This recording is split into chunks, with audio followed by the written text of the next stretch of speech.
We go ahead and call the meeting to order. Would everyone rise, please? And at this time, Dr. Steve, would you please give the invocation for us, please? I will. As many of you know, I was raised in a Quaker church where we have silent prayer and communion. And I realize that's a little different as an invocation, but I'd like for each of you to think about the city we love, the troops that protect our liberties every day. Please pray silently with the City Council.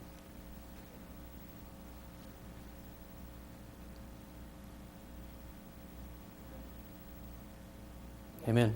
Amen. And would everyone join Councilman Slack in the Pledge of Allegiance? I pledge allegiance to the flag of the United States of America and to the republic for which it stands, one nation, under God, indivisible, with liberty and justice for all. All right, roll call, please. Councilman McIntosh? Here. Councilwoman Martin? Here. Councilman Slackler? Here. Mayor Nelson? Here. Councilman Simmons? Here. Councilman Gibson? Here. Councilman Longcart? Okay. Good evening, everyone. Good evening, Mayor. How you doing today? Just Good, wonderful. good. It's a beautiful day outside. And at this time, we'll go ahead and have public comment on agenda items. That's on agenda items only. Anyone who wants to, come on forward. Hi, Tori Polanitsa, resident of the DRGR in Bonita Springs, not speaking on behalf of the Water Task Force. I would respectfully ask the City Council what road we're headed down here. As we begin to gather more information from the study we are asking Mr. Irwin to undertake, I would like to bring up several points. I ask the Council to clarify the City's objectives to the Water Strategy Task Force, that we focus on the scope of the objectives laid out, those being water quantity, water quality, groundwater resources, and then the possibility of restoration and development. In reference to the 2009 Lee County DRGR study, the conclusion there were 9 recommendations to the Lee County Commissioners. These were, for example, to gather more data by collecting 3 years of rainfall, topography maps, models for each individual flowway, etc. Apparently, at the end of the mapping, we are currently undertaking requests for more study, and more information can be expected. Will there ever be enough studies? I question what the Council is prepared to do with this information, how much more information will be asked for, and to what extent you are prepared to act. There are no limits to what we may want, but what is legal? By leading with a restoration ecologist, are you, as a council, prepared for the possibility of ensuing lawsuits and the taking of land through eminent domain? Because I believe that is where we are headed. One need only compare the similarities of the Crew expansion by the use of Southwest Florida water management in the late 90s. By the use of eminent domain, thousands of acres were taken from small 10-acre private citizens in East Bonita within the DRGR, while farmland, which was much more suitable for restoration and recharge, the land south of Bonita Beach Road, was removed from the DRGR and permitted for the thousands of homes now known as Palmyra and Village Walk. I believe there is a desire by many to continue to expand Crew through the Conservation 2020 purchase of Edison Farms, and although I am in favor of such a purchase, I would not like the funds from the City of Bonita Springs and the DRGR to bolster this cause. That should be the financial responsibility of Lee County Conservation 2020, the Conservancy, and the Audubon. If Council is considering the possibility of mandating the restoration of historic farm fields and other similar properties in exchange for increased densities, I would ask the city attorney to look into the fact that this may very well be considered an unconstitutional taking. As in the case of Nolan versus the California Coastal Commission, and more recently Kuntz versus St. John River Water Management District, the Supreme Court established that when a government approves a development subject to conditions such as restoration, to benefit the public and not because of the owner's prior actions or to benefit the owner, it is deemed an appropriation of private property, or if you will, a taking. Again, I would like the Council to make sure the Water Strategy Task Force focuses on water quality, water quantity, and groundwater resource first, development and restoration secondary. Thank you. Thank you very much. Next speaker, please. Good evening, Council. I'm Brad Cornell, and I'm here on behalf of Audubon, Florida, Corkscrew Swamp Sanctuary, and I appreciate the opportunity to address you. I wanted to address that same item, 11A, which is the contract for a consultant, Kevin Irwin, consulting ecologist, on the DRGR in Bonita Springs to gather information and issue a report on DRGR for the Watershed Task Force. And I want to, again, as I have in the past, support the collection of this information. I think it's absolutely critical, and this is the first part of it. The second part would be for either Irwin or another consultant to develop a model tool that would give us information about land use effects. So it's not dictating what you do, it's allowing you to analyze and figure out what happens when we do this, what happens when we do an alternative, et cetera, relative to resources, relative to land use impacts, and the citizens of Bonita Springs, and specifically DRGR. So you need this tool, you need this information. I think you should be moving forward with this contract. I had no problem with going to an RFP, some sort of a competitive bid process.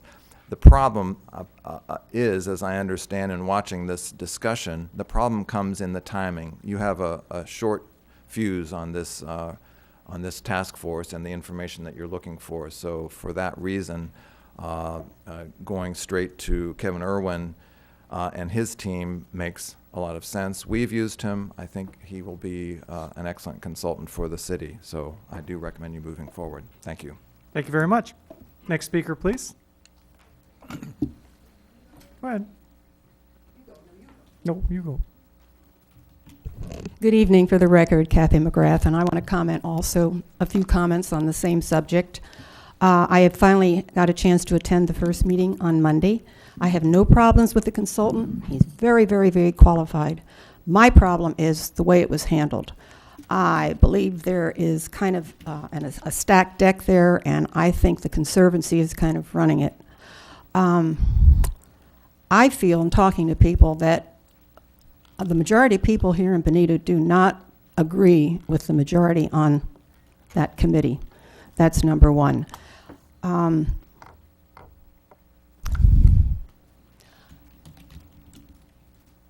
I think, my personal feeling is, the plum on their agenda is Edison Farms, and I want to agree with what was just said much better than I'm going to say it, but I have to say it again. They want to use the money from the residents of Bonita Springs to pay for all this model and all this study, and then they'll have it right in their hands, and they can go after their plum. So whether my comments make a difference, that's the way I feel.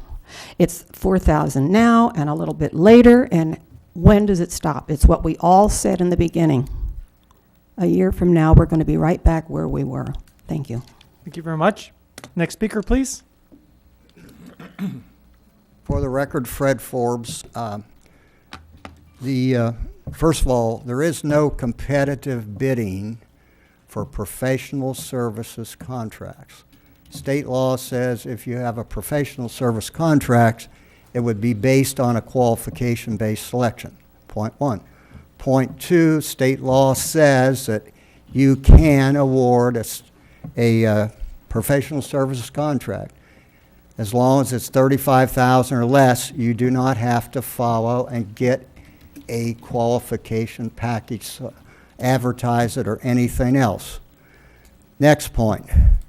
The work that Kevin Irwin is going to do is really not aimed at restoring that place back to the pristine condition. It's to get information that feeds into the availability of water, what you do with that storm water. That storm water is valuable that comes in there, by the way. And that's one of the things that he'll help quantify, and also to protect the aquifers and also flooding. Now, I would be the first to say that the city has spent a lot of money on the DRGR doing studies. However, the last one was you paid somebody to read out all the other reports. You didn't get them to do any really new work other than land planning. Most of the money that's been spent by the city has been on land planning. There's not been very much work done on the flooding issue in the DRGR and the immediate related area. The aquifers, yeah, there was a great study that was part of a bigger study that the city funded in 2005 So that really, any work that's done is to get those missing pieces. Been a lot better off if you'd started with all the stuff, the aquifers, the flooding, the reduction of the pollution load. That's the thing. It's doing a land planning study of that out there is anyone can do it that's a land planner. And it's been done by several land planners. That's not the issue. When we get all done, we would hope to give the city council sufficient information that you all can make a decision. You may recommend that we do nothing, that we just go with the existing requirements that developers have and develop it. And if you do that, city council has spoken. On the other hand, you may say, well, we want to adopt some additional local standards that would apply primarily to the DRGR, but there would still be some development, maybe full development. I think to say that there's going to be a decision or a recommendation by Water Task Force that there would be no development or full development would be premature. And I really do not believe that anyone did anything in the recommendation of Kevin Irwin that did not follow state statute. Thank you. Thank you very much. Next speaker, please.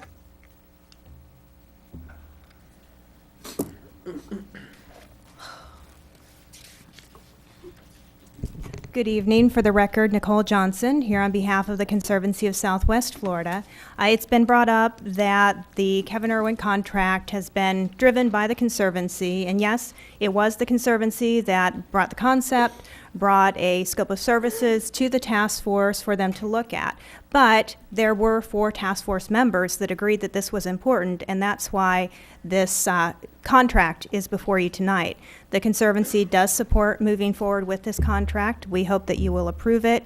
But I must say, I must apologize for the fact that it is $4,000 more than what was discussed at your previous meeting.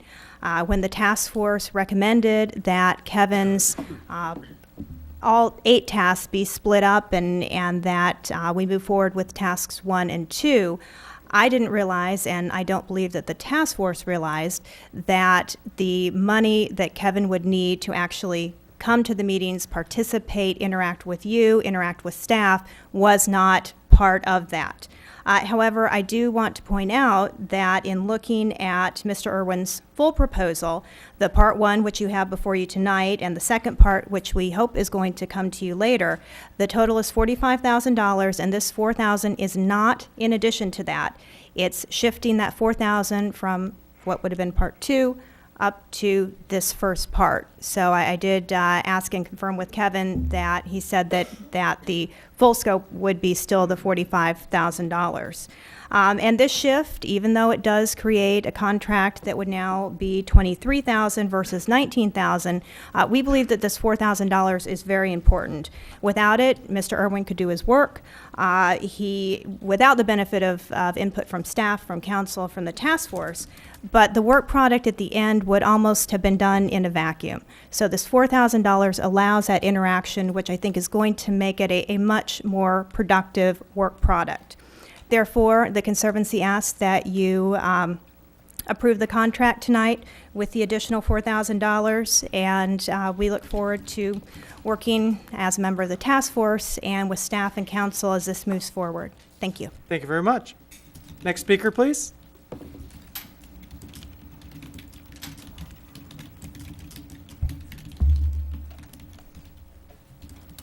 Hi, I'm Carolyn Gallagher of Cedar Creek. I do agree with some of those things that Tori had said, that we should concentrate on getting the water right at this time. And this is actually what the contract will help us do. Restoration and/or development will be decided at a later point. I am now speaking in favor of Agenda Item 9A, contracting with Kevin Irwin, Consulting Ecologist Incorporated, for the amount of $23,000 to assist the Water Task Force. He is well qualified and has done extensive work with the Lee County DRGR and other areas. No one can question his excellent credentials for the proposed work. Water does affect everyone. The Citizens Water Strategy Task Force is possibly the most important and far-reaching effort the city will ever undertake. If its findings are adopted, the city will be locked into that plan well into the future. The $23,000 for this contract will assist the task force with consolidating and deconflicting all the previous information on the DRGR. It will give a complete mapping of historic and current land conditions and uses, and will allow travel and other expenses to support his attendance at meetings and workshops. This information could be a very much needed kickstart for the task force, especially because of the one-year time constraint. As far as money, we shouldn't be penny wise and pound foolish. We are already spending $300,000 on a dog park and $220,000, on middle school trees, and I love dogs and trees. But if needed, both could have been shifted from this year to next to help with Mr. Irwin's contract cost. Water is crucial, and we've only got 1 year to come up with a solution that will shape our city forever. We are not buying new studies. We are moving forward. And by the way, if we stick with Mr. Irwin's group for additional services, he can provide a decision-aiding interactive model that will compare and evaluate different scenarios to help the city decide on the best options. Thank you. Thank you very much. Next speaker, please.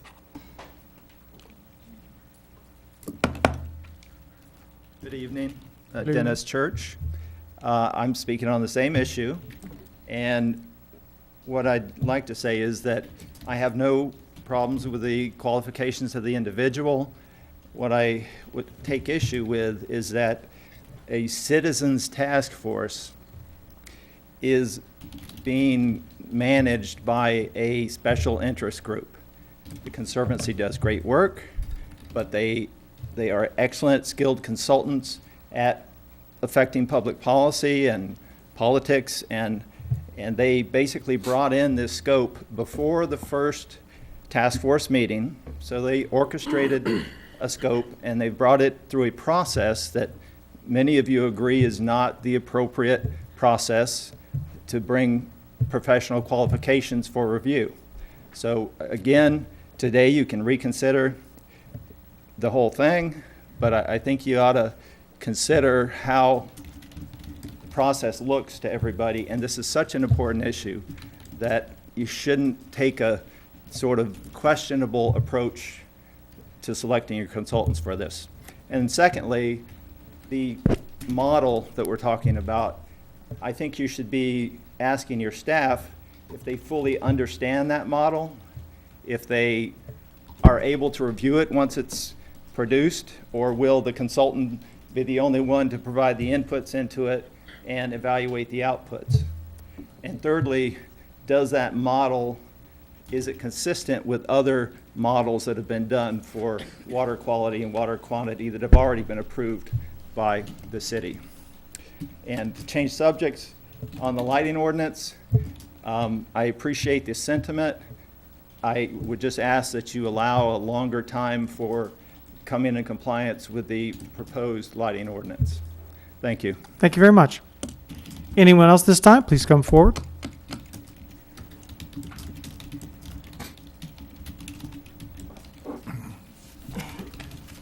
Good evening. Christine Ross from the Bonita Springs Area Chamber of Commerce. First of all, I'm really excited that you all are going to have the opportunity to welcome homeowners into the city this evening, and I hope that you will do so. I think it's a really happy opportunity for us and for people to have reached out to ask to become part of Bonita. It's really special, and so I hope you'll take that opportunity. The second thing I wanted to do is to make a couple of comments again. I've been sitting through the Water Task Force meetings. They're very important, and I have no problem with the excellent qualifications of Mr. Irwin as well. What I would like the City Council to do is to direct the Water Task Force to use the 2009 and the 2011 stormwater management plans that the city paid for and has had produced, customized to them as a resource while they're working through this water issue. Those are reference pieces that deal with water quantity and water quality and directly apply to this land in Bonita Springs. The second piece of research that I would really love for somebody to use in this process, which we paid a lot of money for, is the Baracco study as a resource while they're doing this work. My understanding is they are rejecting even looking at that piece because it wasn't officially accepted by the city council. And that's hundreds of thousands of dollars down the drain for a study that synergized all the previous studies. Why on earth wouldn't the task force be using that as a wonderful resource in this journey for water quantity and quality out there? So please ask them or mandate that they use these documents, because the models that were used in the stormwater management study might then have something to do with this next piece that you're deciding on tonight.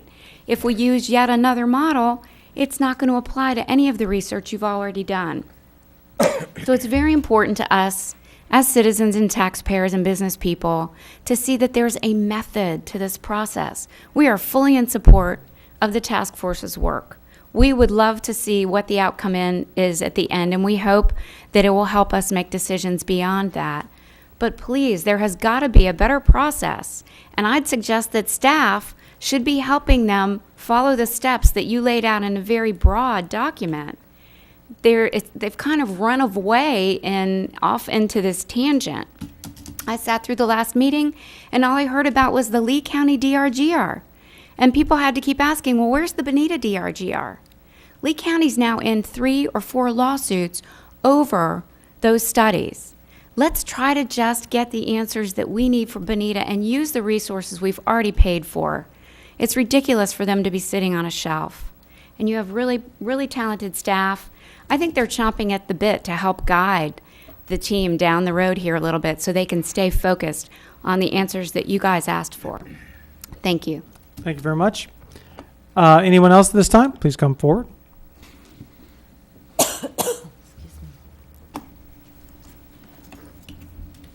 Good evening. Patrick Van Ness. I'm a land use planner and a member of the Bonita Chamber Board. I'm here to speak on the proposed lighting standard changes.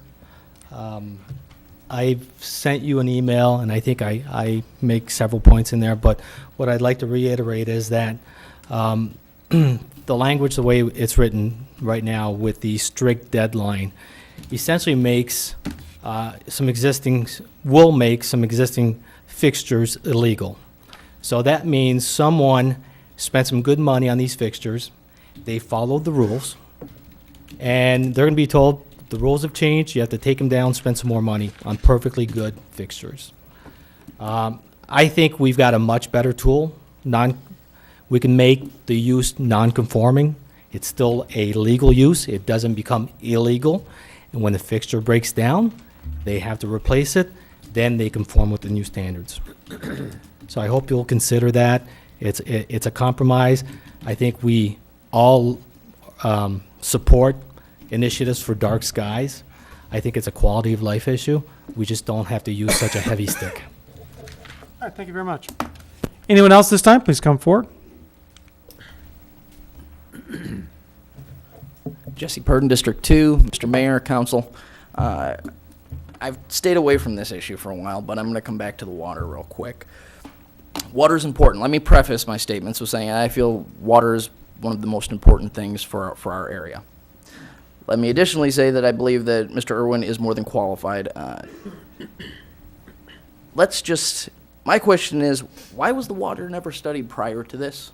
And I'm asking this not as Jesse Purdon, I'm asking this kind of, if I'm at the coffee shop and I'm talking to people, all they know, they don't care if it's called the Baracco study, the Bozo study, the Johnson study, and the Harry study. There's been 10 studies. We've spent a ton of money over a long period of time. And I guess my question is, if we have studies currently that we are not using, that we spend a bunch of money on, what's to say that this isn't going to meet the same fate? So now we're going to spend even more money on this, and then potentially it's going to go the same way the other studies have gone. I'm not saying that we should or we shouldn't. I'm just saying at some point, whether this is the point and you decide to stick your flag in it now, there has to be a point when we stop spending money on studies. And we have to do something one way or another, because hypothetically, all these studies could go through. Then at the end of the day, even if they said, let's develop, it's not going to pass the board anyways. So then it was just a big exercise in futility, the entire thing. So at some point, I'm just saying, whether it's today, tomorrow, or the next time, we have to stop. We can't keep spending money over and over periods of time, and we're running it, we're a dog chasing our tail. And this is going to come up again next year and next year. And at some point, I would say that we have to exercise fiscal responsibility and focus on what we want to do and actually take prudent measures to get it done, one way or the other. I'm not even saying develop, don't develop. I'm not even saying that. I'm saying the studies at some point have to stop. And if this is it, fine. But at some point, we can't just keep doing this. That's all I've got. Thanks. Thank you very much, sir. Anyone else this time? Please come forward. Seeing none, we'll close public comment at this time, and we will go to proclamations and presentations. And let's see. At this time, could Mark Hansen come forward? Mark, you here? Yeah, come on up here. Mike. No, his name isn't Mike. It's Mark. It says it right here. Oh, well, that's right. It's Mike. It's Mike, isn't it? Using my mayoral powers, you are now Mark. Sorry, it happens. It's the only power I got. Okay. Whereas Literacy Council Gulf Coast Incorporated is a nonprofit agency who has served Southwest Florida for 25 years, and whereas the mission of the Literacy Council Gulf Coast mission is to assist adults and children to acquire literacy skills necessary to improve their quality of life, and whereas literacy is the key that unlocks an individual's ability to learn, and without literacy skills, people are unable to reach their learning potential. And whereas the Council is the second largest non-governmental, nonprofit literacy organization in the United States, according to the Pro-Literacy, serving students and families in Lee, Henry, and Collier County. And whereas nearly 800 volunteers serve over 3,300 children, mothers, and families during the year 2012 through 2013. And whereas 98% of adult students surveyed have indicated that they have reached their individual literacy goals through the work of the Council. And whereas 100% of the children who have graduated from the Carol DeJoy Moms and Tots Family Literacy Program have started school at or above school grade level. And whereas the Council has offered these services without receiving any federal, any state, or any local government subsidy. Now, therefore, I, Ben Nelson, Jr., Mayor of the City of Bonita Springs, Florida, do hereby proclaim and acknowledge the Literacy Council of Gulf Coast for their 25 years of service to the community and encourages the advancement of literacy in our region through the support and volunteerism of citizens with the Council to improve our community and region. Sir, thank you very much. Mike, there you go. Please. My pleasure. Thank you, my hand. Wait a minute.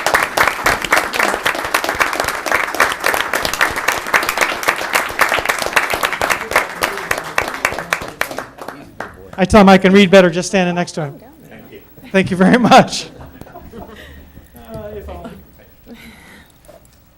Okay, at this time, James Adams and Tricia Sauter for the Sheer Unity. Come on forward. It's Bill. I'm just kidding. This is pretty good. What do I do? What do I do now? What? Just different These names. guys. How you doing? Hello. Hey. I'm talking about my hair. Stop it. This is a certificate of recognition presented to Sheer Unity Salon and Spa in honor, okay, get this, of being named the 2014 Salon Today 200 as one of the top 200 fastest growing salons in North America. How awesome is that? Congratulations. Really nicely done.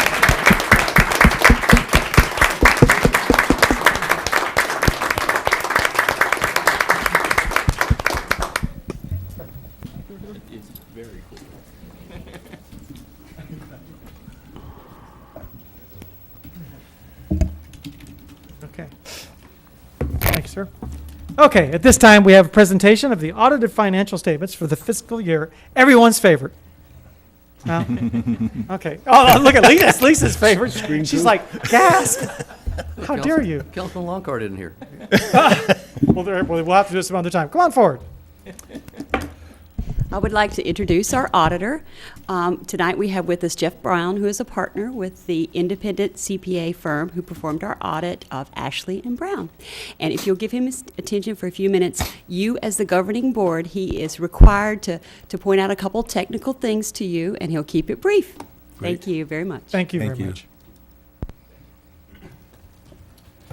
Good evening.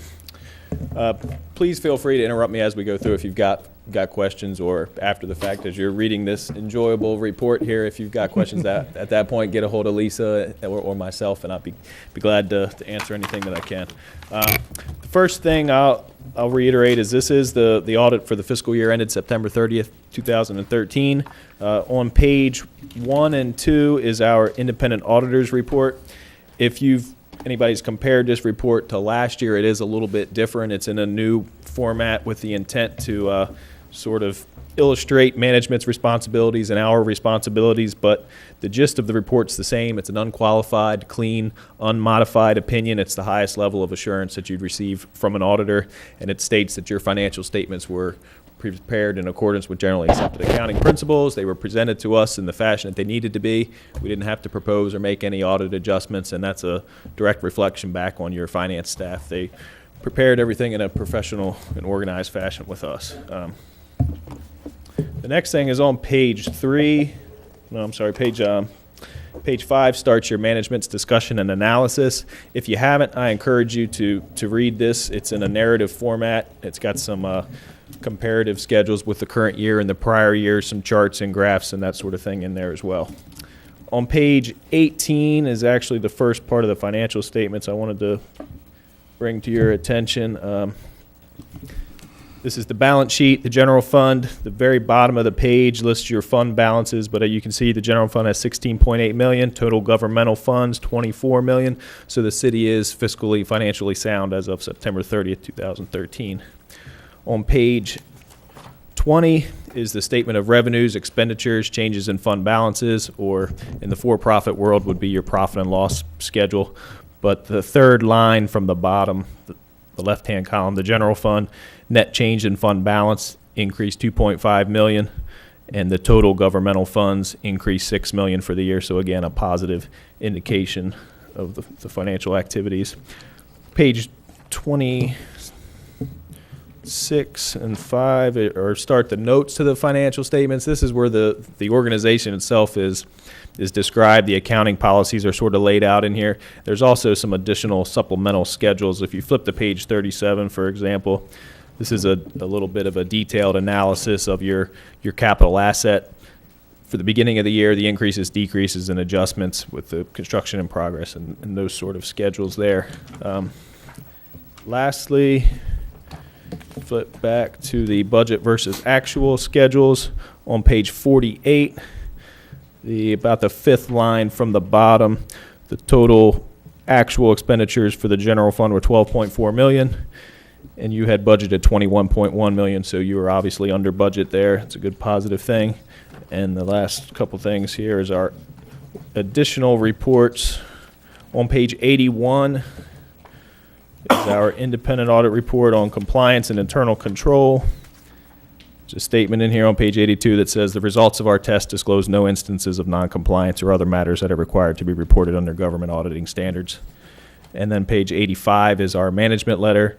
There's numerous references in here to the Florida Auditor General and Florida statutes, but they're all positive statements, and the city is in compliance with everything that they were required to. So with that, I'd be happy to attempt to answer any questions you may have. Council, you have any questions this time? Great job. Good. Thank you very much. Thank You're you. welcome. And Audrey, at this time, we do need to approve. Yes, sir. Thank you. Is there a motion to approve the So report? moved. There's a motion. Is there a second? Second. Motion and a second. Any other discussion? Lisa, good job. Everyone, great job. And Carl, John, everyone on the staff. Citizens out there, you should be really proud of this. Not of us, of this staff right here. Nicely done. We have a motion and a second. Roll call. Councilwoman Martin? Aye. Councilman Slackton? Aye. Mayor Nelson? Aye. Councilman Simmons? Aye. Councilman Gibson? Aye. Councilman McIntosh? Aye. Okay, onward and upward to the consent agenda. We have items A through H. Council, look at them carefully. Do you have anything on there that you would Can like to pull? Mayor, may I have a point of clarification? Sure. Under 7C, if we accept, I'm talking about the latter part, to direct staff to advertise, since this was Dr. McIntosh's appointment, does he have anybody in mind? And is this where we would address that or not? If you have questions, you probably should pull it, and then we can address Why don't we those go ahead and pull questions. that and we'll come back to it? How about that? Okay, that sounds good. Okay, we'll pull item C. Is there anything else? Is there a motion to approve the Motion remainder? to approve. Have a motion to approve the remainder. Is there a second? We have a second. And roll call, please. Mayor Nelson. Aye. Councilman Simmons. Aye. Councilman Gibson. Aye. Councilman McIntosh. Aye. Councilwoman Martin. Aye. Councilman Slakta. Aye. Okay, and your question, sir, was in other words, is Instead of it direct- necessary to advertise the vacancy, or can that happen now? Yeah, I believe that it's, as Councilman McIntosh's appointment, he would be free to name another person for the council to consider. We just worded it this way, frankly, because we didn't know at the time whether or not there was another viable option. So we wanted to include the possibility of advertising, should that be the case. Okay, Audrey. And I just want to point out, the city charter requires that it is the mayor who does the appointment in consultation with council, but this was your seat, so I would imagine you would be the one doing the consulting on the record. Sure. With the mayor who'd make the actual. Okay, so at this time, after we approve the resignation of that member, and at any time after this, before the meeting's over, he could make that He recommendation? could make it whenever he wants. Okay, Okay, good. all right, yes. It's with regrets that I accept previous Mayor Paul Pass's resignation from the Task Force Committee. He was appointed because of his experience, but I do accept that.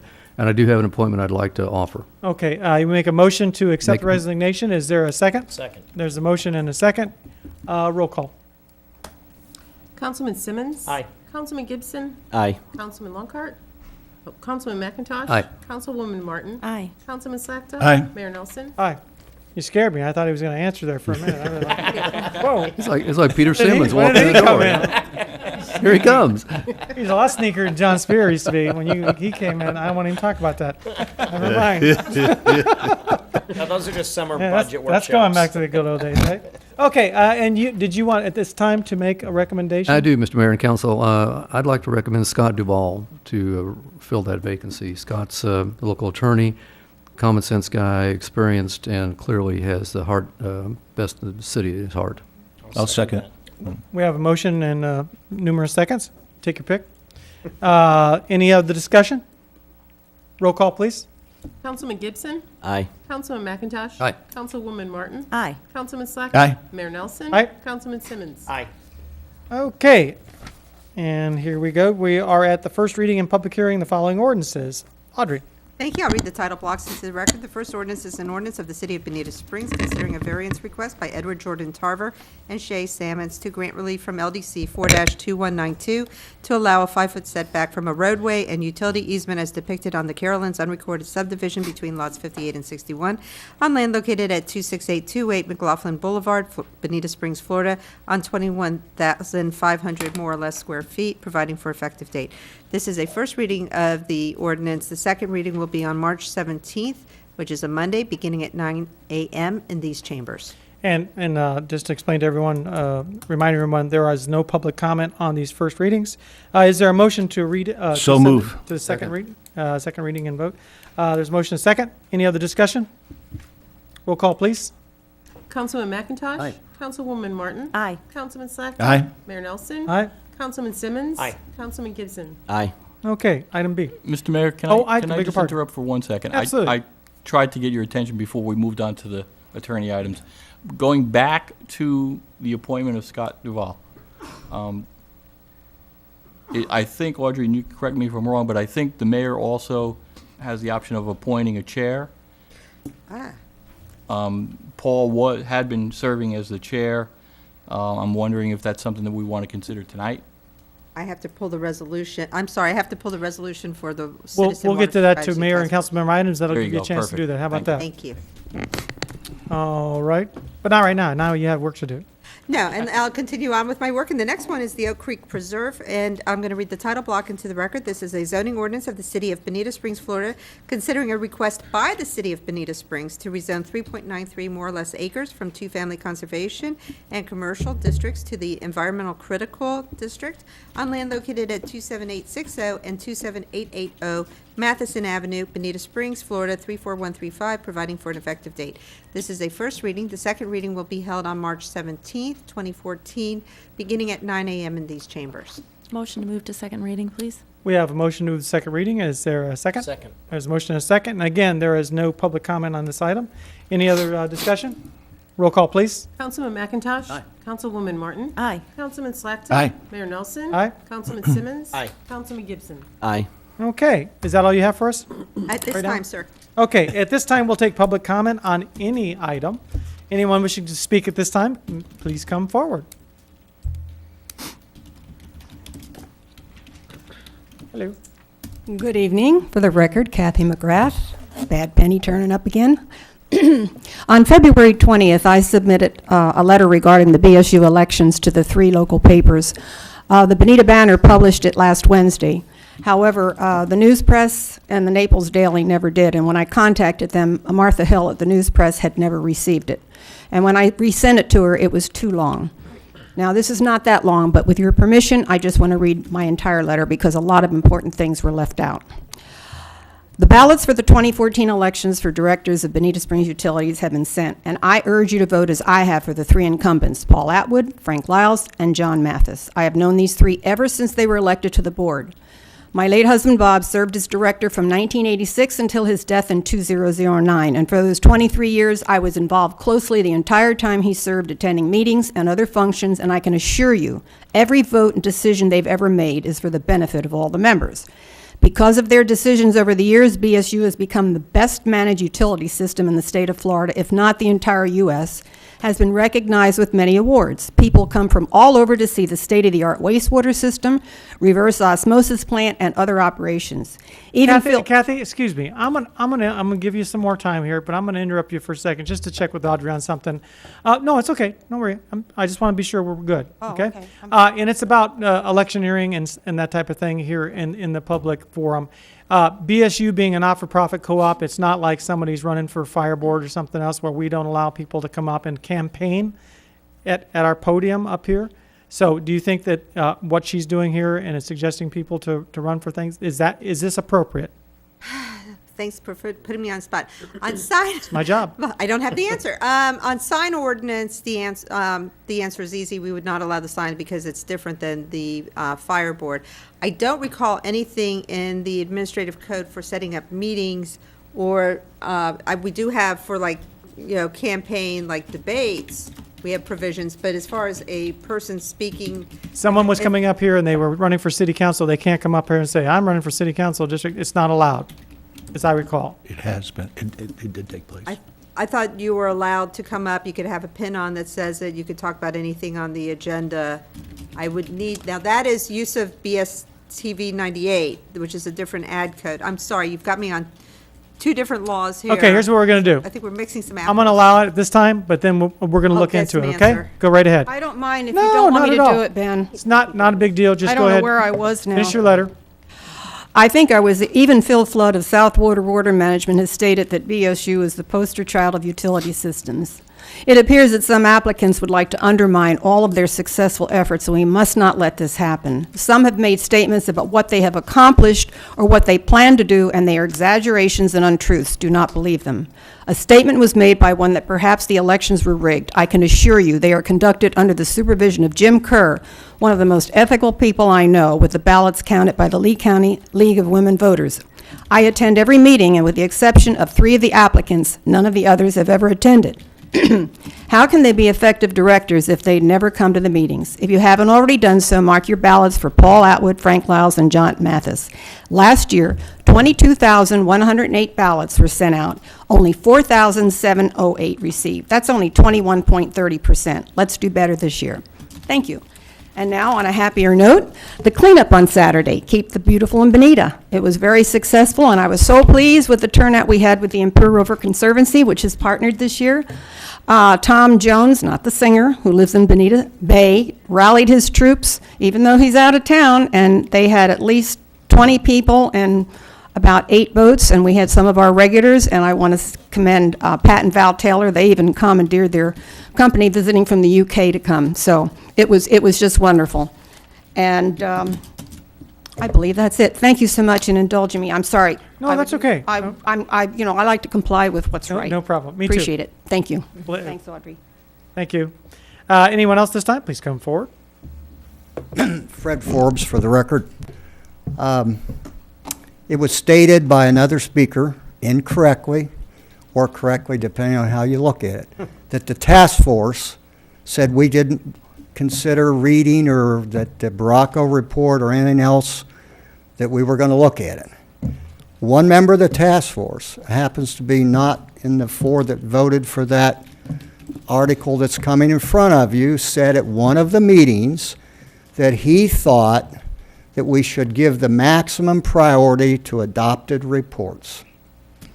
And he named them off. The 2009 Southern Lee County watershed study that was adopted by Lee County and South Florida Water Management. He also named off the 2010 stormwater management study that was done by the city that was adopted. The 2011, where you looked at the pollution, reducing the contaminant load going into the rivers and streams and all that. Then he named off some reports that weren't adopted. The Baracco report was one. He actually named the Greg Roll report as one. So that's all. So that comment to me is not meaningful, because we intend to look at all of them, consider all of them. What I have said is that there's been remarkably little work done on the water part of the issue, which is the main issue at the DRGR. Now, I'm sure that somebody on city council will probably eloquently dispute that, but really, the amount of money that the city has spent on that part of it is not very much. It's mostly been land planning. And I want to reiterate that the state law permits what was recommended by the 4 people in the task force. Thank you. Thank you very much. Anyone else this time? Please come forward. Good evening, City Council and Mayor and my District 4, Grant Lundberg from Bonita Springs. I don't know if this is the proper time, but I just... And your name for the record? Grant Lundberg. Thank you very much. And I'm representing out of 4th District here. I've get 100,000 phone calls ever since people coming back to the south. They want to know what's happening to our golf course. They read about the dog park going in, about the rural market going over here, what's happened over at Publix, what's being built there. We hear all this going on over there. I read the newspaper. They say we'll get in touch with the public in about 4 weeks what's being built around here. But we haven't heard anything. People come out, they survey the golf course, everything, what's going on. People putting yellow tape up in their backyards that used to have streets on them at one time, and they say that's their property. It's a commotion over there. You should be over there and see what's going on and go to some of them board meetings of these associations. And like I say, I'm just a small man over there, but you people have helped me through my 20 years here to see if we can get something going in our district. Thank you very much. Thank you very much, Grant. Anyone else this time? Please come forward. Good evening again. Nicole Johnson here on behalf of the Conservancy of Southwest Florida. And I want to speak to the item of the draft annexation agreement for the Weeks Fish Camp properties. The Conservancy is not opposed to the city annexing these properties, but we are concerned about some of the language within the annexation agreement and what it obligates the city to do. The first concern is actually enumerated on page 2 of your green sheet under number 3, which states that the city staff negotiated that it would amend the comprehensive plan to bring the property into a marina resort district for lands in the eastern portion of Estero Bay, excluding the barrier islands.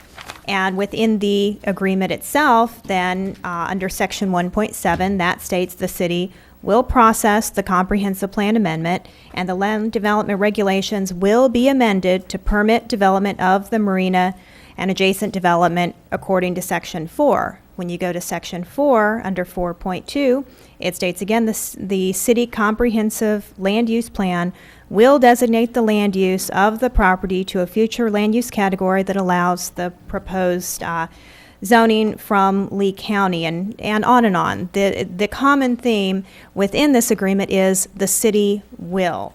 And this essentially obligates the city to adopt a yet-to-be-submitted comp plan amendment.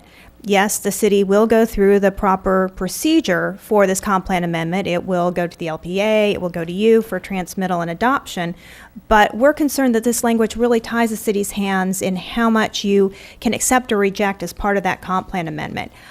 Will the Conservancy have a concern with that comp plan amendment? I don't know, I haven't seen it. Will you have concerns with that? You can't really know because you haven't seen it.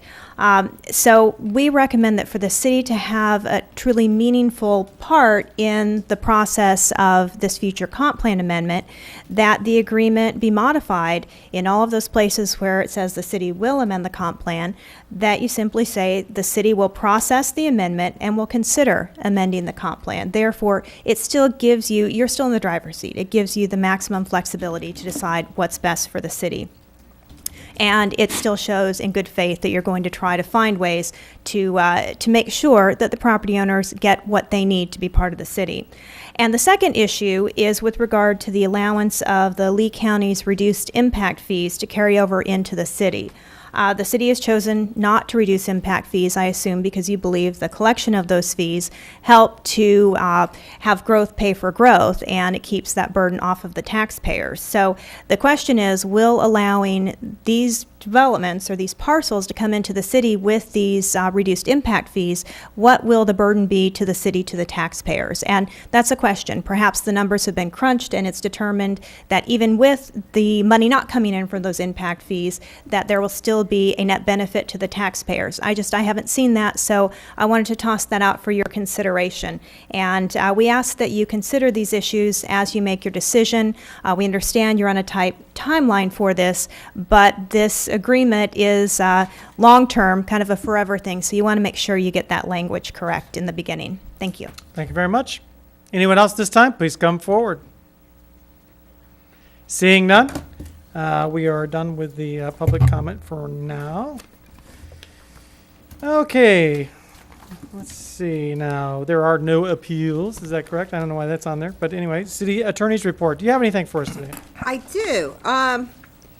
The first item is a request to approve a professional services agreement. I guess I normally would have that on consent, but I didn't know if I guessed that people were going to talk about it or not, but apparently they are. It's the same professional services agreement that, well, it's now brought into a written form. You had the scope or the task provided to you at your last meeting on February 19th. Since that time, we've met with Mr. Irwin. We've met with the Citizens Water Task Force. And you also have in your errata sheet some changes to the scope in 36 and 37 to make it very clear what documents the city is providing and what deliverables that they expect in the report. The price is different than the $19,000, and if City Council goes forward tonight, there's a budget amendment in front of you. I would be also modifying that budget amendment resolution so that we add the additional $4,000 into it. The price is $23,000, and that is travel expenses for tasks 1 and 2. Now, Ms. Johnson provided assurances here that the additional price will be $45,000, and that will be inclusive of budget. And that sounds pretty much what Mr. Irwin said, but recognize if he had those tasks the last time you saw it, that means you front-ended the costs, meaning front-ended it. And front-loading is perfectly legal if you want to do that, and that's fine. The Citizen Water Task Force did review the scope. They did agree to the additional $4,000. I am prepared to talk about the Coons case if you had some questions on that as to what was brought up by Ms. Bonita. And I just also did have a chance to look at Resolution 13.078. In Section 3K, the mayor is to appoint the chair, and the vice chair is to perform duties in absence of the chair. So the vice chair that's currently there will continue to provide that until such time there's an appointment of a new chair. Thank you very much. Council, if you don't mind, I've got a lot of questions here. Would it be all right? Would you indulge me for just Sure. a minute on this? Of course. I don't know who to ask the questions to, though. So, is one of the task force members, would you be willing to come forward? Or staff, do you want to handle the questions? Or you don't mind just start asking, and when you get in trouble, you may want to go to them? Go. Let's see. John, you're okay, good. Then I'm gonna ask you some questions.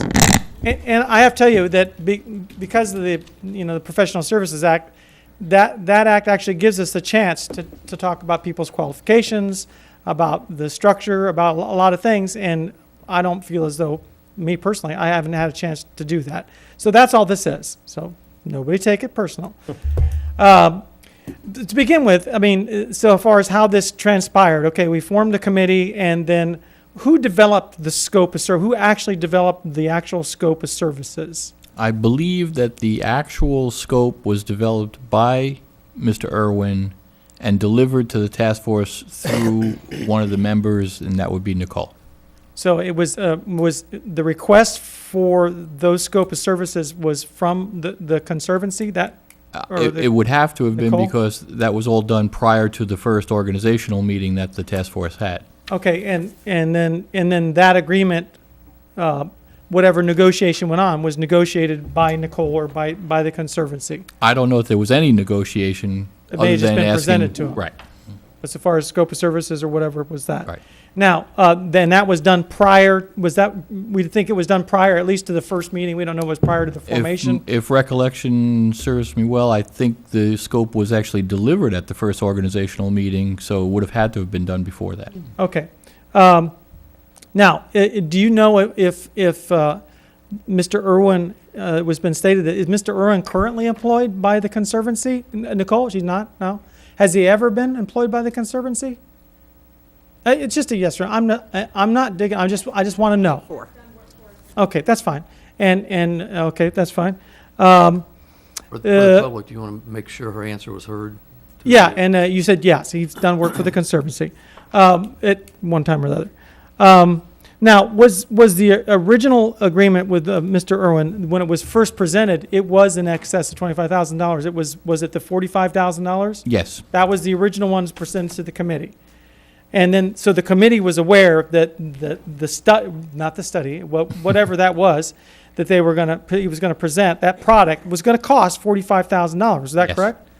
But then it was brought to their attention, the Florida statute was brought to the committee's attention, and they said, well, if it's over 35, you have to, and I'm don't want to put words in anybody's mouth, but they decided to, in order to not have to comply with that, we're going to split it in half. Was that the process? I don't know that that was articulated explicitly, but a decision was made to limit the scope to the first two items rather than the complete package. So whether they knowingly split the contract in order to avoid compliance with that, or whether they just did it because, well, it'd be better to do it in two phases, no one's really prepared to say? Well, I think that it's fair to say that the conversation about splitting the scope down and limiting it to the first two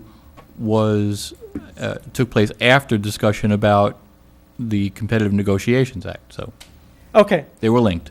All right. Let's see. I'll keep this short as possible. I don't want to take up a lot of time. Now, was there, so far as everybody's talked about Kevin Irwin, I've heard really good things about him. He's a great ecologist. He's great at what he does. But after hearing all the conversations about getting the water right, get the water right first, and that kind of thing like that, is Mr. Irwin, is he a hydrologist? I don't believe so. Is he an engineer? I don't believe so. So his specialty is he's an ecologist. Is that correct? I believe a restoration ecologist. A restoration ecologist. How he bills himself. So if land development or restoration isn't the goal, then was there any reason articulated why they wouldn't have hired a hydrologist or a registered engineer in the state of Florida? If I remember correctly, the discussion that took place had to do with the fact that he could deliver in the first two items a product which would then lend itself to be included in a modeling function, and that the modeling function would be the real value, the product that we can then take forward, plug into options depending on what kind of development would or wouldn't happen out there. So while not directly referring to his specialty, I think there was discussion at the task force about what he could deliver, which would then turn into a product that engineers or others could use. Whether it was through the use of other consultants. And that was he the would- modeling, He right. would hire, that would do the modeling. Right, he was not prepared to do the modeling himself. He wasn't prepared to do the modeling himself. Okay, a couple more questions. Again, the land planning issue, I heard a couple times that land planning issue isn't the issue, and yet that's what the model is going to do, right? You're going to put that, I've heard a couple times, I'm trying to figure out the model. This model, we're going to be able to put information in and get information out.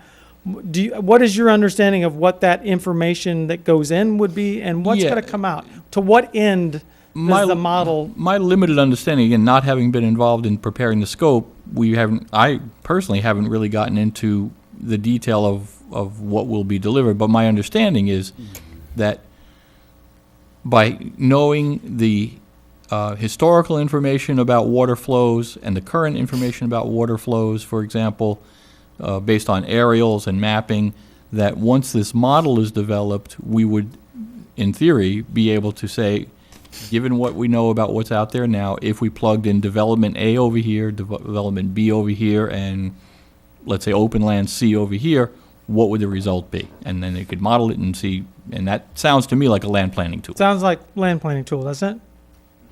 to me. I mean, if you're going to plug those numbers in, I'm just saying. By the way, I think just editorial comment, as if all of these aren't. Tori Polonitsa, you gave one of the most articulate, eloquent presentations of a citizen I've ever heard in 14 years. Whether people believe it or not, or whether they like what you were saying, nicely done, by the way. So very, very well done.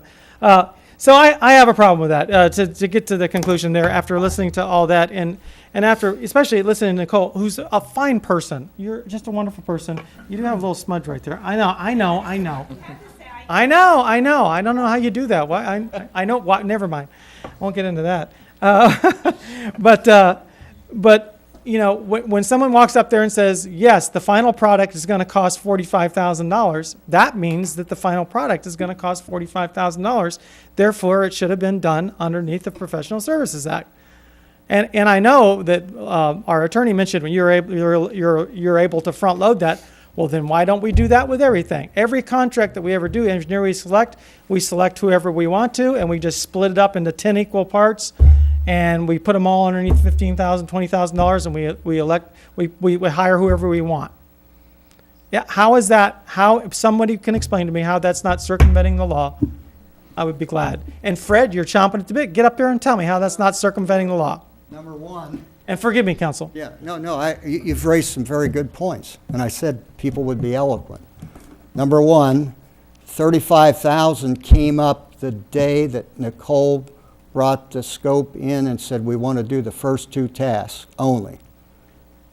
Secondly, no one has said, and I would not advocate that we would do it, that we would not take the other tasks and actually advertise them and do the RFQ. And Mr. Irwin did say that his end product would be something that could be used by other engineers and could be a work product given to all those that would submit qualification packages. So I think that, number one, the money about the 35,000, all that came after the motion was made and the price for those tasks were set.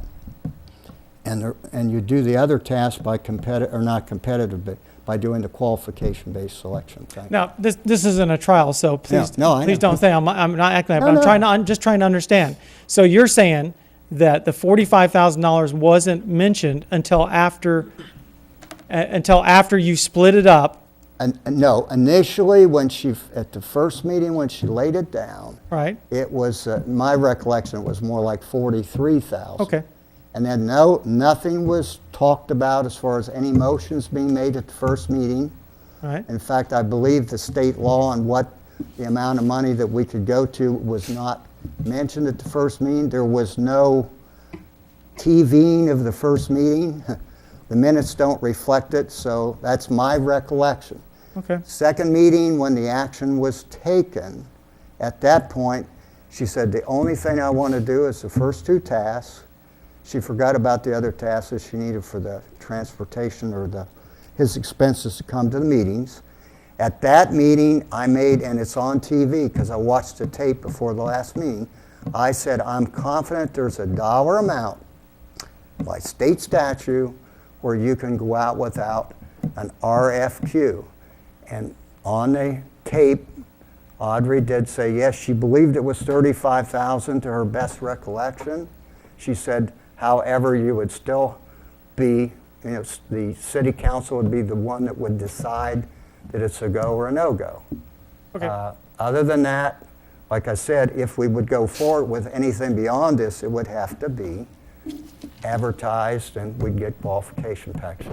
Thank you, Mr. Forbes. Also, one other point. Yes. Carl did say at the first meeting, because I asked him, can the task force be the selection committee in any of these hiring of consultants? And he said they hadn't done it before. I believe, I should let him say, but my understanding was he said, yes, we could, but we had to understand you all had to approve the final selection, and it wasn't normally done that way. Thank you. Thank you very much. Audrey, you had something? Yeah, just very close to what Fred said, but just a little bit of changes, and that is the fact on the very first meeting, it was an introduction organization meeting. I did answer questions of the task force members, mostly on Sunshine Law, public records. You've heard the spiel. But I was asked specific questions on selection process of folks. Kevin Irwin's name did not come up. However, after the meeting, I did take some questions, and different task force members have asked legal questions of me from time to time, and Ms. Johnson did mention it. I said put it on the agenda, for the task force to discuss. So I just wanted to make that clear. It was something that there was some discussion after the first meeting. Mr. Forbes was not privy to that, nor would he, would he know sure. that.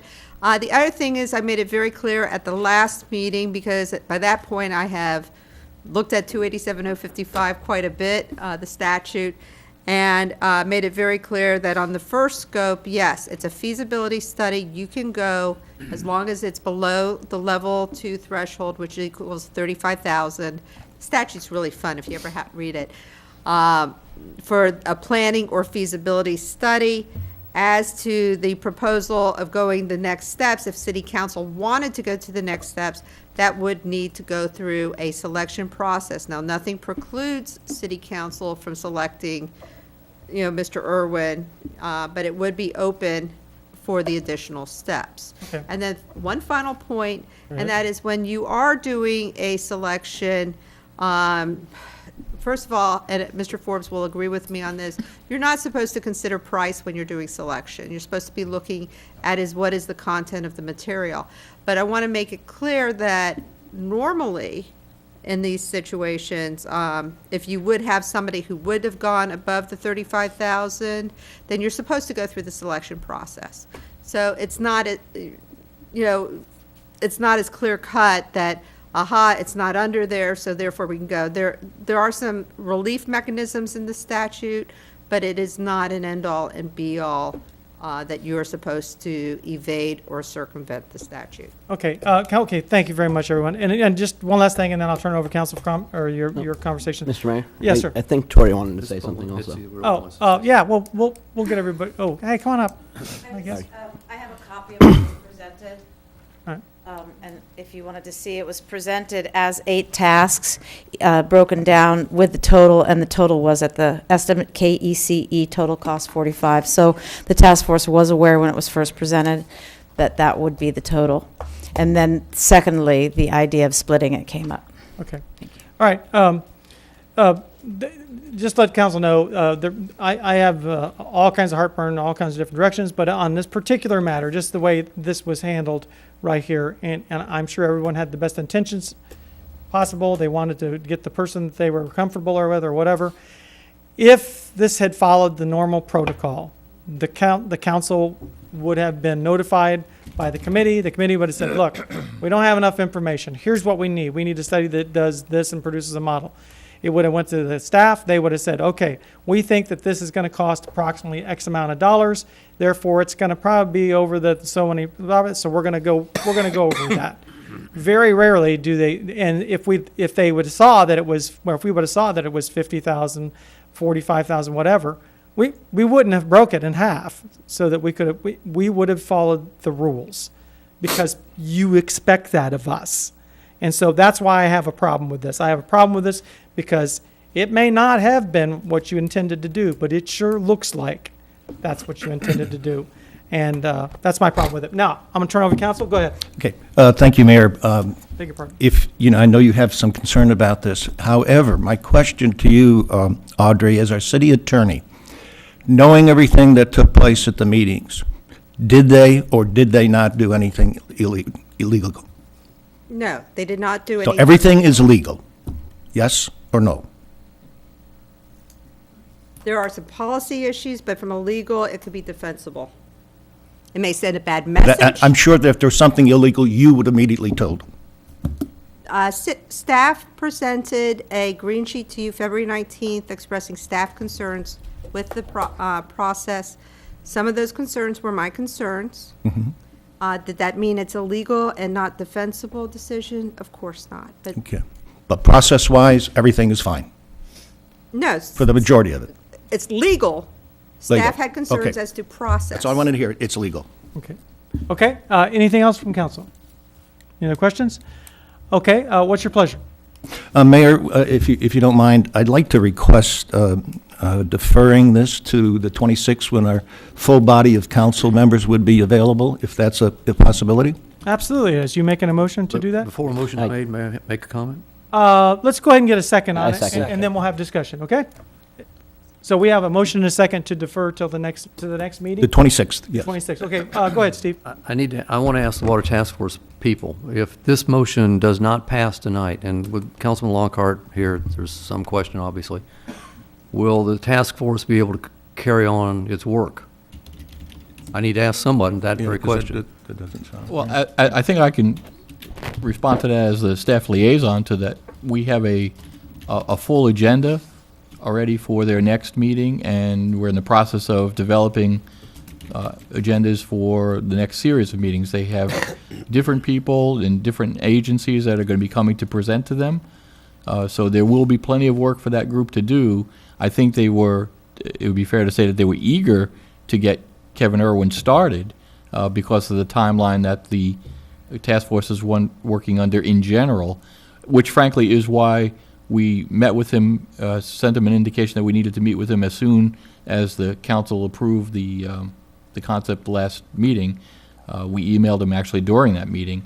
It was only Monday that we were able to actually meet with him to fine-tune this, but we brought it to you as an errata, something we typically would not do because we were cognizant of that timeline that the task force is working under. So there's that concern, but on the other hand, yes, there is still plenty of work for that group to do. Okay? May I Yes, Jen. continue? May I Jen. continue? Oh, yes, go ahead. Go right ahead. I'm sorry. Thank you, I'm sorry. That's all right. It was a question, but, I don't think there's no question in my mind, everybody on that Water Task Force Committee has the objective of getting water right. Pardon me. And I don't think anybody on council has a different objective than that. I believe they're all in concert with trying to get the water right. The concerns I've had all along are process concerns and the integrity of the Water Task Force. If you don't follow the rules, then you have the same criticism of some of the public that you get with any study or whatever this is that's not vetted correctly. I suggested 2 weeks ago that Mr. Irwin come in and make a presentation to council. Still haven't had one. I happen to know, I saw the presentation because I was at the task force committee meeting on Monday with several of the other council people, and it makes sense. I got to give you that. It's going the right direction probably. I still remain very concerned about the vagaries and the cost. We don't have a cap. The numbers keep changing. Regardless of how you spend this thing, the numbers keep changing. Another $4,000 tonight, if it comes to a vote, I would vote to go ahead because I don't want to hold the Water Task Force up. But just because some of us voted against the process that was used does not mean that we're anti-conservation. So get that out of your heads. What we're trying to do is make sure that whatever's done here, several people up here have said, let's get it done. Let's do it right. Let's get it done.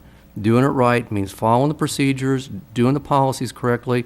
If there's question in the minds of the citizens when this is over, that's a mistake. And we have to get this thing under control so that we can make decisions that are accurate for the long-term success and health of this city. If Councilman Longcart was here tonight and this went to motion, I'm fairly certain it would pass. And if you need to hold it off 2 weeks and they can continue to go with the Water Task Force and its objectives and its process, then I'm fine. If you can't, if someone on the task force comes up here and tells me we cannot continue unless we have this $4,000, then I'll vote for the $4,000. But I got to have somebody from task force tell me that before I'll do it. Thank you, Mr. Mayor. Thank you very much. Janet, do you have something? I just wanted to add that if it comes to that we do decide to make a vote tonight, that I will vote for this to go forward because I think we need to do this. However, I want to just reiterate and say again for the record that I am not thrilled with the way that the process has happened because I am afraid at the very end we're going to have people that will not agree with it and they will use that fact that we did not follow the protocol and policies that we normally use as a reason to negate all of the work done by all of these fine people that are, and our staff, but all of these volunteers that are giving of their time and passion to get this right. So I just need that explained that I will vote for it, but I am not happy about the process. Okay. No. Anyone else this time? Anyone else have anything else to say? So there's a motion on the floor to go ahead and put the vote off until the 26th. And discussion? Any discussion? Yes, I just want to also add, Steve, I appreciate what you've said. I'm probably on the more of the vote that could go one way or the other. I was not happy yesterday for the first time that $4,000 came up. And that's why I'm requesting a delay until the 26th because, that's very, very short notice. It did not come, it came very unexpectedly. However, I would approve going forward with it. But on the other hand, the only thing that I'm really, really interested is getting the water right. If we go over and beyond a certain amount of dollars, I'm going to say no. And I just want to put that in the record. Okay. Anyone else? Yes, sir. Little clarification. Are we talking about delaying the vote on the additional 4,000 but going ahead with the original agreement for scope items 1 and 2 for 19,000, or are we holding off on the entire thing? Good question. I just as soon hold off on the entire thing. Okay, just one clarification. Okay, so it's holding off on the entire thing for now. Everyone understand? Is that the second as well? Seconder, okay with that? Yes? Okay. Because of the nature of this, I will withhold my comments until that time. Further comments, because you're tired of hearing from me. Roll call. Councilwoman Martin? Aye. Councilman Slakta? Aye. Mayor Nelson? Aye. Councilman Simmons? Aye. Councilman Gibson? Aye. Councilman McIntosh? Aye. And that's the only consensus you'll ever get on this issue right there. There you go. Let it be written, let it be done. Defer. We all agreed. So mote it We be. all agreed. Write that in your newspapers. You back there, write that in your newspaper. Sorry. Okay, what else you got for us? Thank you. The next is the lighting ordinance. I'm asking for permission to advertise because of your meeting dates being a little different than normal. I have asked that we schedule it for April 16th for the first reading and public hearing and May 7th for the second.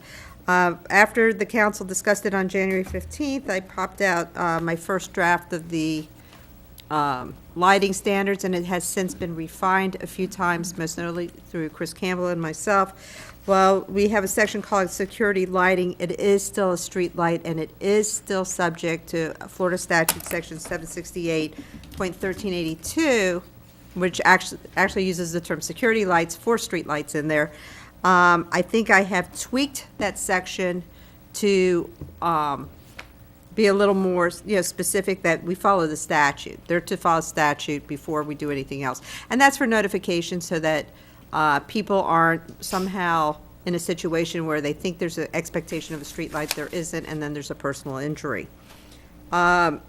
The other issues in there, as I did use a fixed date, I was asked three years from the date of an ordinance. I would never recommend doing something with 3 years from a date of, because it's almost like advanced trig when trying to figure out which ordinance was the one in the book at the time to try to figure out, 3 years later. Everybody gets amnesia during it. So I did use a fixed date of what I would expect based on 30 days effective date to be 3 years, and that's June 1, 2017. There is still issues there as to whether or not it creates a hardship. There's still issues as to whether or not that's a sufficient enough amortization period. Whenever you have an amortization requirement, you try to calculate so the person who did have the light up there has recouped his investment, his reasonable investment in having that light fixture. I don't know exactly how much the light fixtures, and especially when it's a commercial light fixture, is. I would, for purposes of risk mitigation or minimization, I do like to have longer dates, because then, it's pennies on the dollar. I do know, in talking with Chris Campbell, we like to have a fixed date because that makes it easier for the inventory issue. Lights are to be off at that particular time.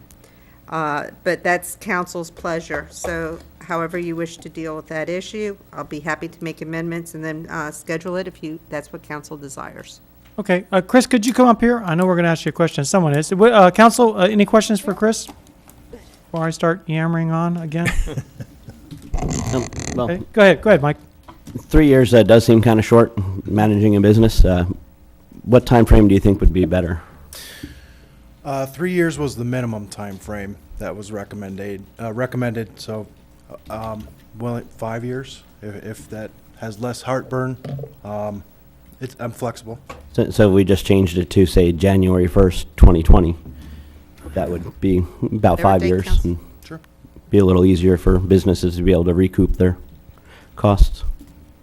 What about the idea? I want to talk about that, and I'm all for that too. I think that's 3 years is way too quick on something like that, because we're really talking small business predominantly, I would think, although there are some large businesses out there. And the large businesses, they're going to just do it. That's going to be it. But what about the idea that this be done on kind of a this is a kind of a self-fulfilling deal. People, as they go to these fixtures wear out, when they go to get an electrical permit to replace them, they don't get a permit unless it's to fit that. What do you think of that idea? That's the current regulation as it stands now. Oh, so we already do that. Yes, sir. Provided they get a permit. Provided they get a permit. Yes, And if sir. they don't get a permit, what do you do to them? We advise them to get one very kindly and politely. Advise, huh? Yes, sir. You never advised me. You just told me to do it, right? Oh, you know. Okay. Yeah. So that's another option is to do it in that way. It doesn't happen as quickly. That's the current standard Yeah. right now. That's the current standard. Yes, sir. Now, just to give you city to city, I mean, when they start trying to, I imagine all cities are trying to retrofit and this kind of thing. Is that the usual way to retrofit? Is just as people go to change their fixtures out, they're required to buy the right fixtures? That is the usual way, yes, sir. Yeah. So the way we're doing it is the way it's usually done. Yes, sir. Okay. Council? Oh, yes, Janet. I was just going to ask if Councilman Gibson was going to make a motion to change that date, because I'd be glad to second it. Yes, I'd like to make a motion. Change it to 5 years? Well, to January January 1, 1st, 2020. Okay. That way it's fixed date. But going back to, am I allowed to go back to? Oh, yeah, go right ahead. Go right ahead, Mike. Say, what if they're just replacing a light bulb? The fixture's still fine. They're okay. There's no trigger at this, that the bulb would not trigger current conformity. It would be the fixture itself. So if they have a good light fixture, it could last 20, 30 years, and they're going to have a non-conforming light. Yes, sir. Under the current standards, that would be true. What? Tell us a little bit about our lighting standards. I mean, I know a couple of times there. I know I've availed myself of code enforcement when somebody was zeroing in on my back window with a floodlight from across the creek. There are some lighting standards that people can't do certain things, right? There's something called light trespass. You cannot trespass light beyond the property line, cause glare or annoyance to adjacent properties in residential and commercial standards. Residential and commercial? Yes, sir. So it's not like there is no protection from that. If someone's flooding you out or shining light into traffic and people can't see or whatever, you come into play. Yes, sir. Then. Okay. Council, I understand the 5-year thing and wanting to do this a little quicker. But I'm going to be a little more conservative when it comes to that. I know what it is, like you said, to be a small business. And you know what? If a light's causing a problem, you should call code enforcement, and I think code enforcement will work to get that fixed. But so far as I know what happened when we required everybody to get dumpster enclosures. We gave them quite a long time, and how long did it take them to do it? Exactly the length of time that we gave them. And boy, we had a fight. Everybody hated it. Everybody complained. It was just, I think that my own preference, and council, you can do as you want to, that's for sure. But my own preference would be to follow the regulations that we have. But that's just me. So, Mr. Mayor, go ahead. if I might. Just want to say on the record that one of the issues that we are facing here is that in being government light, we have limited manpower, and we do the best we can to enforce all the laws that the council adopts across the board throughout the city. The difference with the amortization is that it provides for a date certain by which all of these fixtures have to be changed out. And yes, that would require some people who weren't thinking about changing those fixtures out to change them out.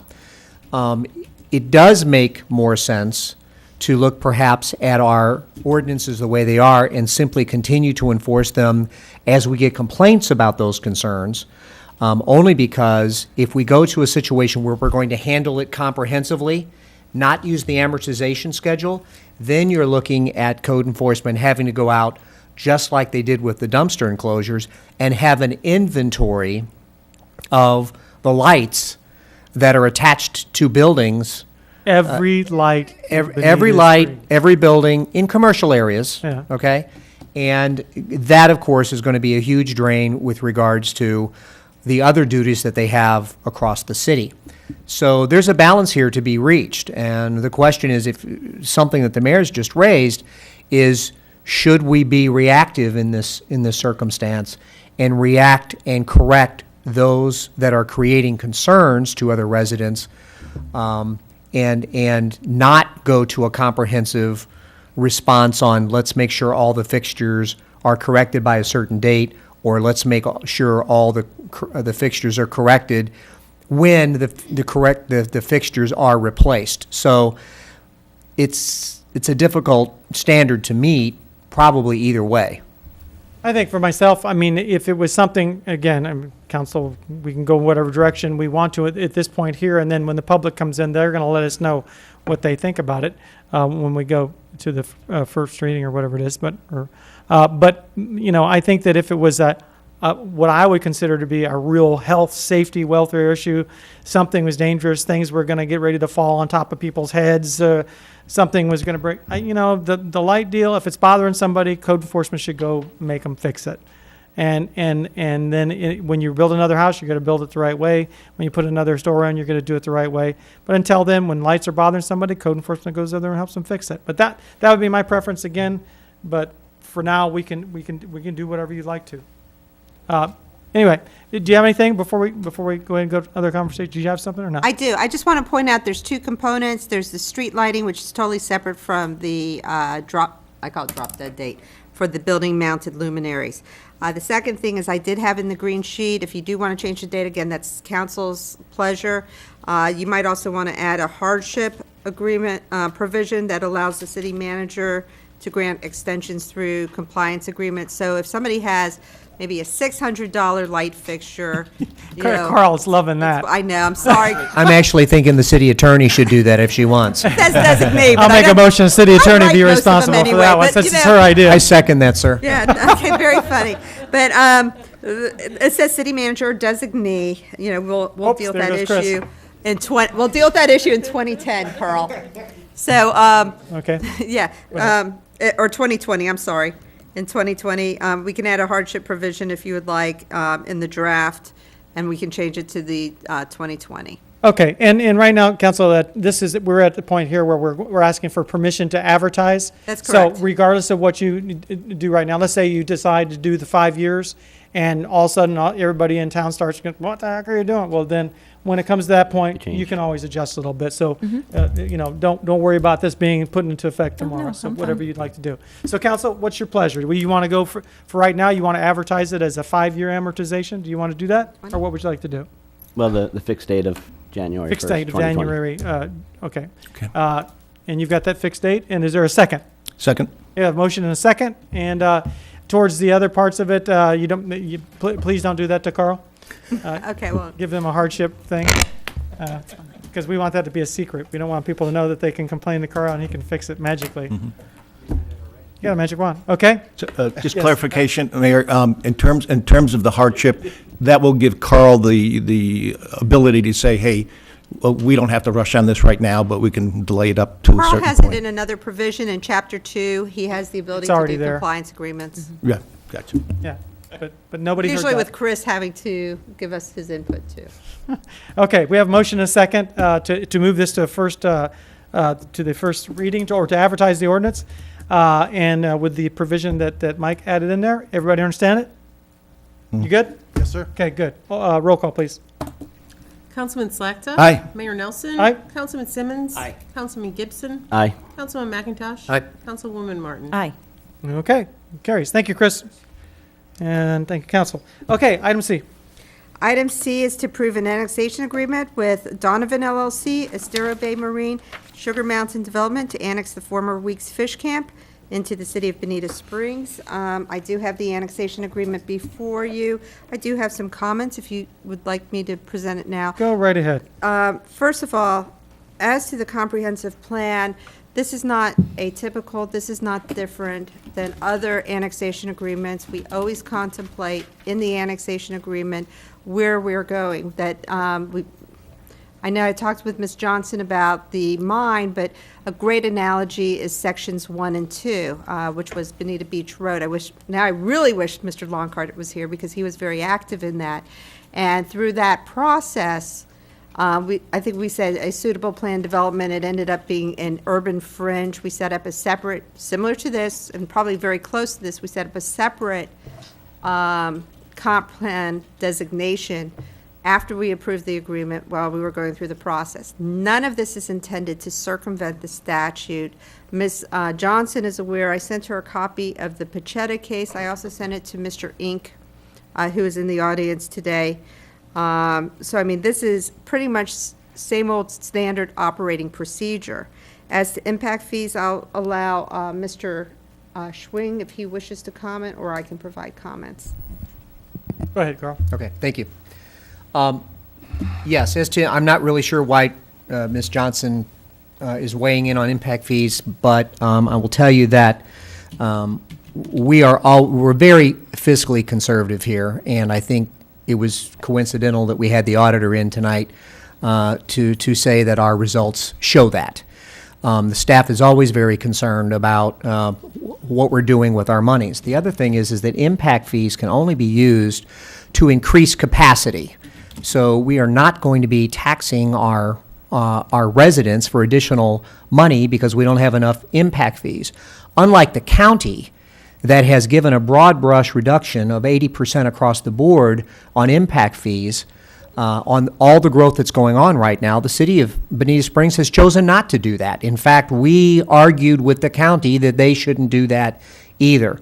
And the results show that our single-family construction has doubled in terms of number of permits issued in a year, doubled over the prior year, with no reduction in impact fees.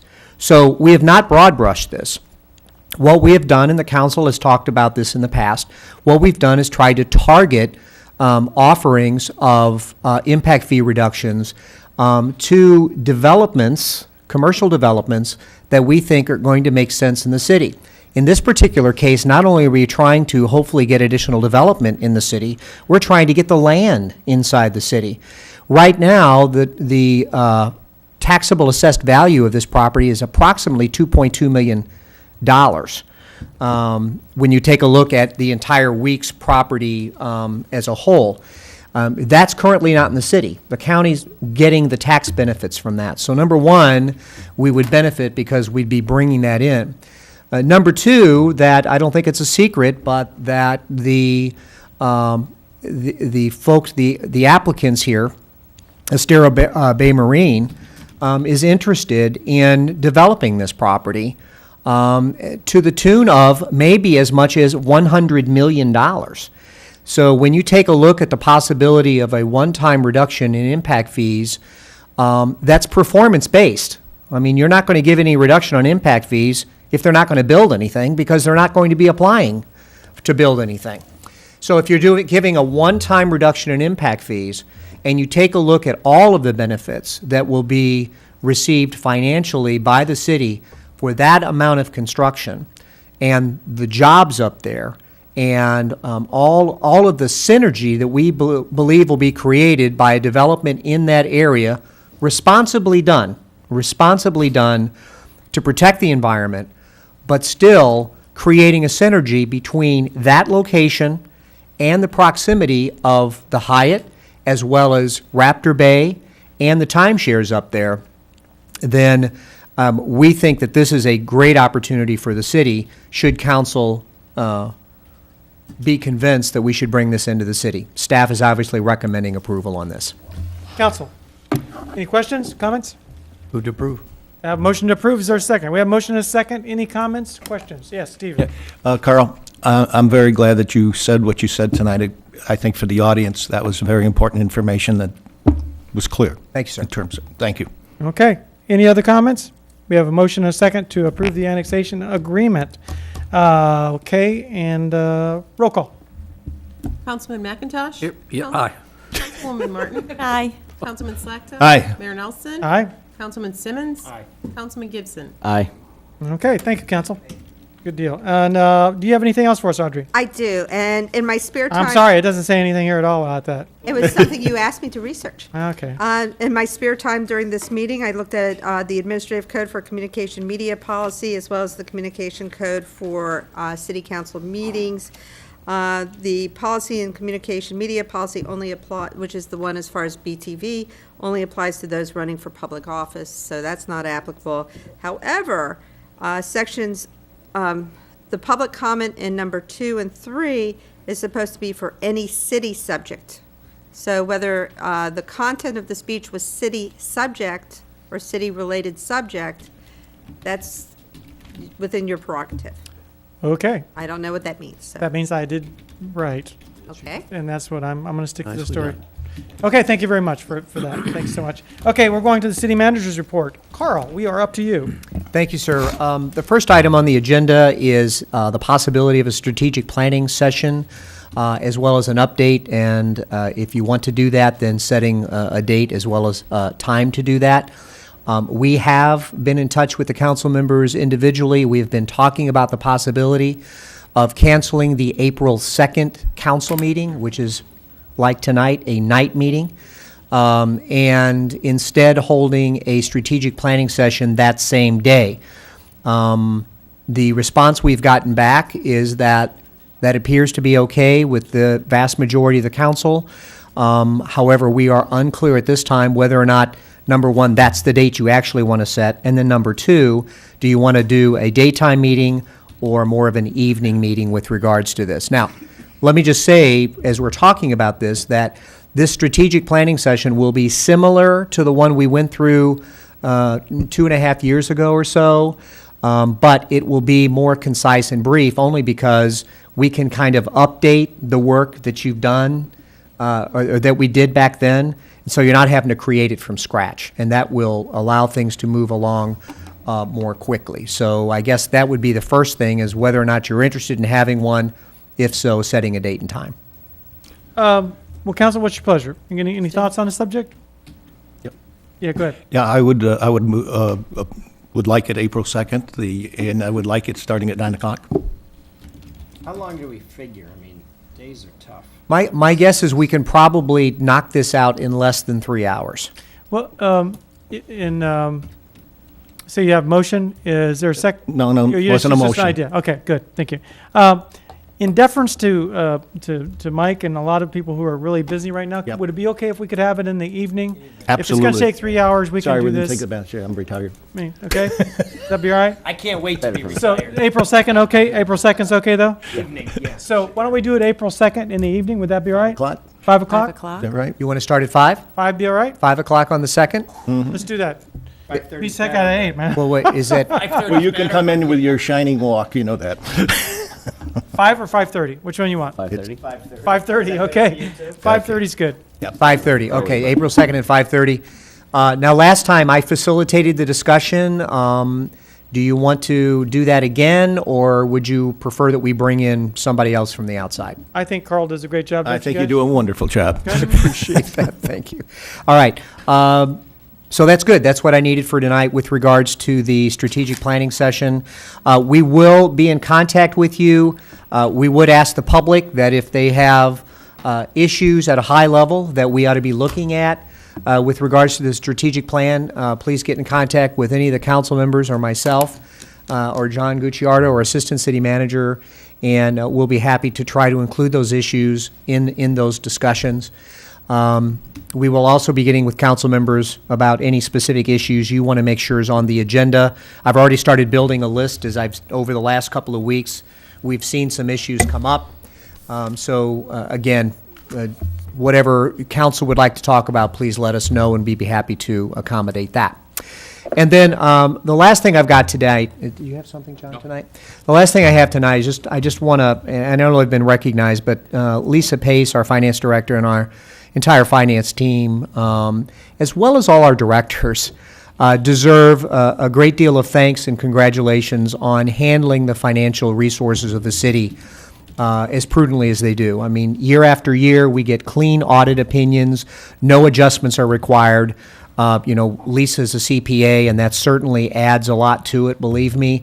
But it also has to do with the responsible way in which your staff and the city council handles the day-to-day responsibilities with regards to financial management. So I want to thank our staff, thank Lisa, thank the finance department for a great job, and all our directors as well. And with that, that's it, sir. And Carl, thank you very much, sir. Nicely done. Okay, Mayor and council member items. I want to start down there with good old Dr. Steve. What Thank are you very doing? much. What's Thank going you. on there, bud? Oh, it's all good, man. Those are your knuckles. Just want to remind council that April the 10th is the Charter School Government Day, and with that, I'm going to read a couple of thank you notes from our previous middle school government day. I'm going to hit the highlights because I think it's good for you to hear. This is from Sophia Gonzalez, and her final comment is, It was truly the best field trip I've ever been on. Thanks so much again. All right. And this one says, and this is from Melanie Marquez, and she says, I didn't realize how many volunteers you have in the city. Okay. And then this is for the mayor. This one. This is from Jessica Alcon, and she says, Mr. Mayor, I didn't know you'd have to share your office. I'm very sorry that. That's not so bad. I was expecting my usual email. And for the city staff, this is from Noelia Ramirez, and she says that at City Hall, there's a lot of people that work hard. Oh.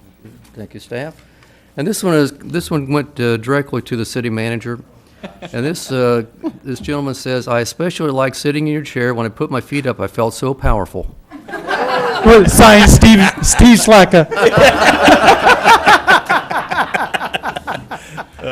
Thank you, Mr. Mayor. Thank you very much. Janet, what do you have for us tonight? Got a couple of things. The downtown, this weekend is the National Arts Festival on Saturday and Sunday.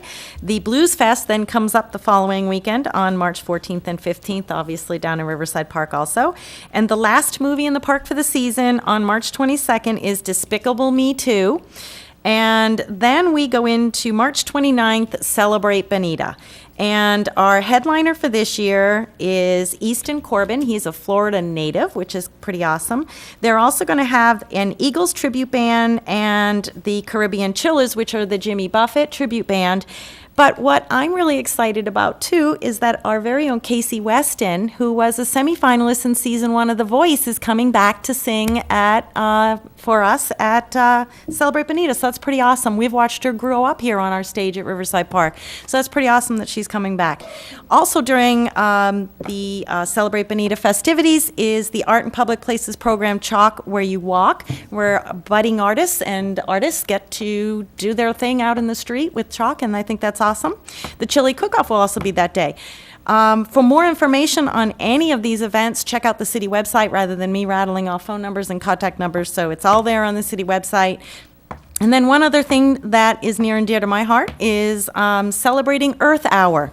That is lights out March 29th from 8:30 to 9:30 p.m. What a difference that makes. So thank you. Thank you very much. Stephen? Mayor, I don't have anything specific except at today's meeting. I just want to thank my fellow council members for, although we may agree and disagree on certain issues, that went ahead and, approved to wait until we have the full complement. You can depend on me no matter what the issue is. I'd rather have all the council members here. So thank you for that, and don't forget to move your clock ahead 1 hour this weekend. Oh, my goodness. Really? Oh, my gosh. That's this You better be right. That's Bring all I got to forward. say. Or you're going to have a lot of people mad at you. Go ahead.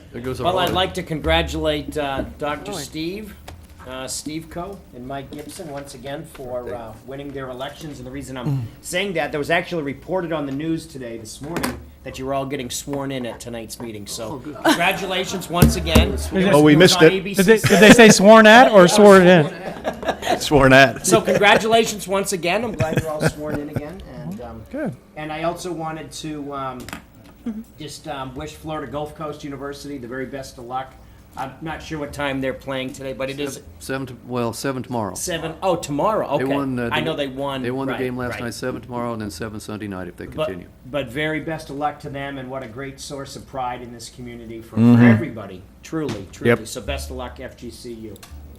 Okay. Mike, what you got for us? Oh, well, the only thing I want to volunteer for the chili cook-off, Judge. But other than that, Well, you can have my spot. He's got to fit right in here. All right, you heard that. Awesome. Whoever's doing that, we can make that happen, We'll right? make that happen. Okay, good. All right, you got anything else, Mike? I'm Okay, good. Sorry. I have to tell you something. On the Downtown Bonita website, there was a post on there, and there's a lot of good positive posts on there, but this one was great. It says, I don't live in Bonita Springs, but I read this site all the time. I wish I lived there. I love that little town. Oh. How cool is that? How cool is that? I mean, but there's a lot of that going on there, and I got to tell you, movie in the park was great to sit out there. It was a beautiful night. Avengers, awesome movie. It was really fun. And the crew concert, Yes. I couldn't be prouder of that venue. Anybody who goes to that venue in the evening gives me chill bumps to think about it. I mean, it's awesome. just the best ever. Anybody who attends that park, that's what you call money well spent right there. Congratulations, Bonita Springs, on that park. And with that, is there approval of the minutes? Yes, move to approve. Second. Motion approved in a second. Any discussion? Roll call, please. Councilman Slakta. Aye. Mayor Nelson. Aye. Councilman Simmons. Aye. Councilman Gibson. aye. Councilman McIntosh. Councilwoman Martin. Aye. Okay, and we are to public comment. Anyone wishing to speak on any city item, please come forward.